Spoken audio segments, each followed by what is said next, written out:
कफ बलगम की समस्या रहती है। खांसी बहुत ज्यादा चलती है। खांसी के साथ में बलगम गिरता है। सांस की तकलीफ रहती है। कफ दोष जो होता है वह असंतुलित रहने लगता है या फिर कफ दोष बढ़ने लगता है। जब भी व्यक्ति खांसी करता है तो उसके साथ में बलगम गिरता है। आप उस बलगम को देख करके, उसके रंग को देख करके पता कर सकते हैं कि आपकी ये समस्या गंभीर है या फिर आपके मामूली सा कफ बलगम ही बन रहा है। कई व्यक्ति ऐसे होते हैं जिनको कि अस्थमा बहुत ज्यादा पुराना रहता है, खांसी के साथ बलगम गिरता है, लेकिन उसको वो सही ढंग से समझते नहीं है। कोई से भी रेमेडी को वो अप्लाई करते रहते हैं, लेकिन इसके ऊपर मेरे काफी सारे वीडियो है, आप चाहे तो उसे देख सकते हैं। उनकी रेमेडी 100% इफेक्टिव है, नेचुरल है, जो कि आपके कफ बलगम की जमने की समस्या होती है उसको वो जड़ से बिल्कुल साफ करेगी। अगर इस कफ बलगम पर ध्यान न दिया जाए तो ये टीबी का गंभीर रूप ले लेता है, और टीबी की समस्या जब किसी व्यक्ति को हो जाती है, लंग्स पर इसका इफेक्ट पड़ता है। जैसे क्या होएगा कि आपके फेफड़ों के अंदर पानी भर जाएगा, कई तरह की कैविटी उसके अंदर होने लग जाएगी। पानी भरने की दिक्कत हो सकती है, उसके अंदर घाव बनने लग सकते हैं, उसमें अल्सर हो जाते हैं, मवाद निकलने लगता है या बहुत ज्यादा कफ बलगम निकलने लगता है। तो इस तरह से काफी सारी समस्याएं होती है जो कि लंग से संबंधित होती है।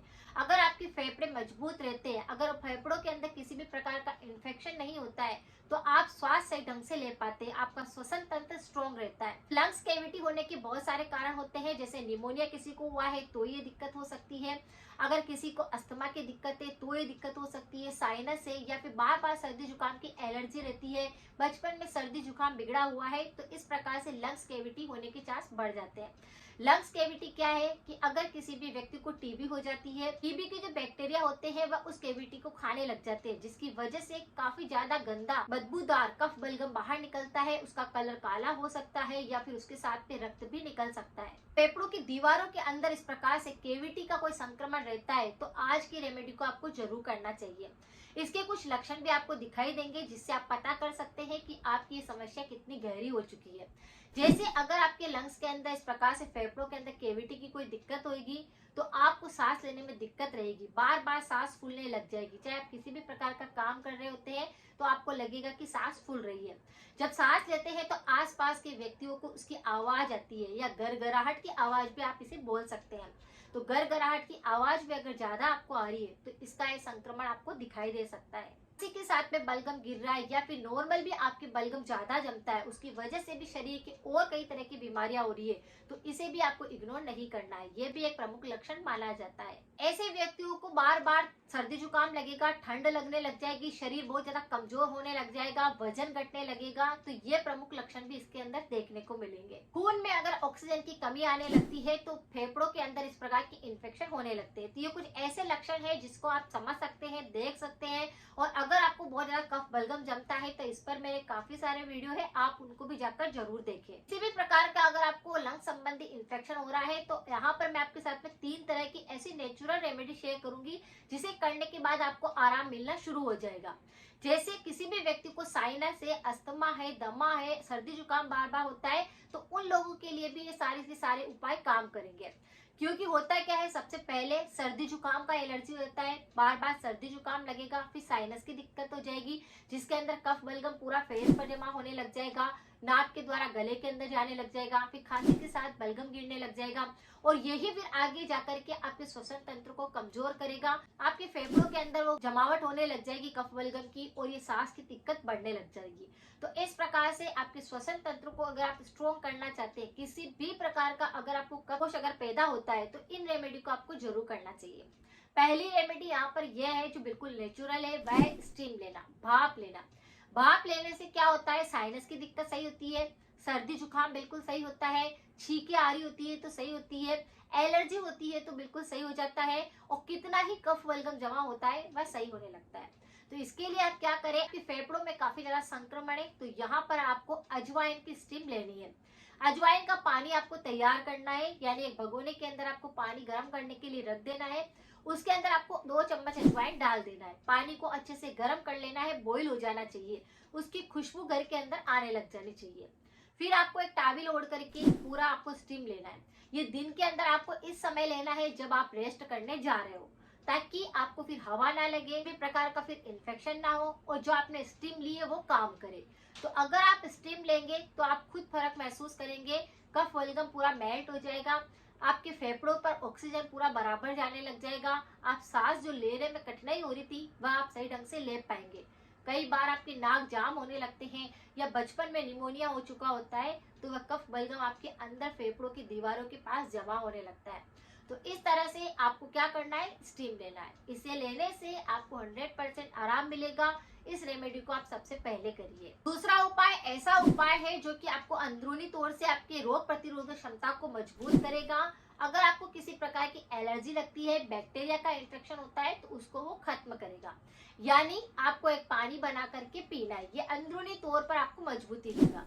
इसके लिए आपको सिर्फ 4 चीजों की जरूरत होगी। काली मिर्च की जरूरत रहेगी, तुलसी के पत्ते चाहिए, सोंठ चाहिए और हल्दी पाउडर चाहिए। ये चारों ही चीजें आपके पूरे कफ बलगम को पूरी तरह से साफ कर देगा, पूरे के पूरे फेफड़ों को डिटॉक्स कर देगा और अंदर चाहे कितना ही प्रकार का केविटी या किसी भी प्रकार का इन्फेक्शन है उसको ये सही कर देगा। क्योंकि केविटी अच्छी वाली केविटी भी होती है और खराब वाली केविटी भी होती है। लेकिन अगर वो खराब केविटी, बैक्टीरिया जो होते हैं वो खराब करने लगते हैं केविटी को, लंग्स को फिर कमजोर करते हैं, उनके अंदर छेद होने लगते हैं। तो आपको क्या करना है, ये अंदरूनी उपाय जरूर करना है। आपको क्या करना है, 1 गिलास पानी गर्म करने के लिए रखना है। 5 आपको काली मिर्च का पाउडर डाल देना है। 4 से 5 ही आपको तुलसी के पत्ते डाल देने हैं। आधा छोटा चम्मच आपको ड्राई जिंजर पाउडर, जिसको सोट बोला जाता है, उसका पाउडर डाल देना है। उसके बाद आपको हल्दी पाउडर डाल देना है। बस इन चारों चीजों को डालकर पानी को इतना बॉईल करना है बिल्कुल मध्यम आंच पर कि उसका पानी जो है वो 1 कप पानी रह जाए। फिर इस पानी को आपको सोते समय, रात को जब आप सोने जा रहे हैं तब इसको आपको पीना है। ये तीनों जो उपाय है वो रात के टाइम पर ही करने, यानी कि सोते समय पर ही आपको करने हैं, जिससे आपका अंदर का पूरा बैक्टीरिया खत्म हो जाएगा, कफ बलगम जमा होगा वो साफ हो जाएगा, पूरी तरह से आपकी बॉडी डिटॉक्स हो जाएगी। और रात के समय अगर इस उपाय को करा जाए तो ये आपको पूरी तरह से ताकत देगा, स्ट्रॉन्ग बनाएगा, यानी ये आपके काम करेगा, उस बीमारी को खत्म करने के लिए काम करेगा। तो आपको क्या करना है, चारों चीजों को बॉईल करके 1 कप पानी को धीरे धीरे से सोते समय पर, आप जब जा रहे हैं सोने तब इस पानी को पी लीजिए। आपके कितना ही कफ बलगम जमा होगा वह बिल्कुल साफ होने लग जाएगा। ये अंदरूनी तौर पर आपको मजबूती देगा। इसी तरह से एक और उपाय है जिसे भी आपको सोते समय ही करना है, यानी आपको आपके लंग्स पर, आपके फेफड़ों पर, चेस्ट पर आपको थोड़ी सी मसाज देनी है। आपको पता है लहसुन हमें शरीर के अंदर गर्मी देता है। लहसुन के तेल से हमारे सीने में गर्माहट आएगी। उस तेल को बना करके आपको आपके चेस्ट पर मसाज देना है। सरसों का तेल लेना है 1 कटोरी के अंदर, 2 लहसुन की कलियां लेनी है और उनको कद्दूकस करके तेल के अंदर अच्छे से डालकर पका लेना है। और इस गुनगुने ऑयल से रात को जब सोने जा रहे हैं तब अपने लंग्स पर हल्के हल्के हाथ से आपको मसाज देना है और चद्दर ओढ़ करके फिर सो जाना है। ये तीनों ही रेमेडी रात के समय करनी है। जैसे स्टीम सबसे पहले आपने ले लिया, फिर आपने इस पानी को बनाकर पी लिया और फिर मसाज करके आप चद्दर ओढ़कर सो जाइए। आपका ऊर्जा लेवल इतना ज्यादा हाई हो जाएगा सुबह तक, तो अपने शरीर के अंदर आप अलग ही एक महसूस करेंगे कि ये क्या हो गया, मतलब ताकत अपने आप महसूस करेंगे। आपके जितना भी कफ बलगम था, सांस की तकलीफ थी, आपसे सांस नहीं लिया जा रहा था, नाक बहुत ज्यादा परेशान कर रहा था, श्वसन तंत्र कमजोर हो चुका था, तो आप देखेंगे कि आपके शरीर का ऑक्सीजन लेवल काफी ज्यादा सही हो गया है। इन तीनों रेमेडी को नेचुरली आपको करना है, लेकिन कुछ परहेज के साथ में। जैसे आपने इस पानी को पिया तो इसके बाद आपको कुछ खाना पीना नहीं है, पहली बात तो ये ध्यान रखनी है।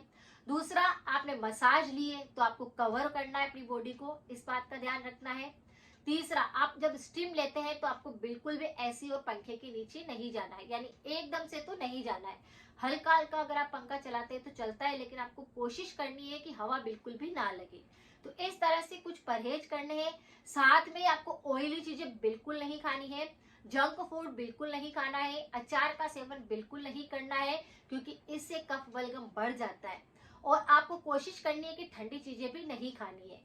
गरम गरम लिक्विड चीजें आपको लेनी है, जिससे कि आपके अंदर से आप मजबूत हो और आपकी जो लंग्स कैविटी है वो पूरी तरह से सही होने लग जाए। किसी भी प्रकार का अगर आपके फेफड़ों के अंदर ऑक्सीजन लेवल कम हुआ है, इन्फेक्शन आया है, उसके अंदर पानी भर गया है, सांस लेने में तकलीफ है, किसी भी प्रकार की गंभीर समस्या को भी ये तीनों उपाय बिल्कुल ठीक कर देंगे। तो इस तरह से परहेज के साथ में आप रेमेडी को अप्लाई करिए, आपको आराम मिलेगा।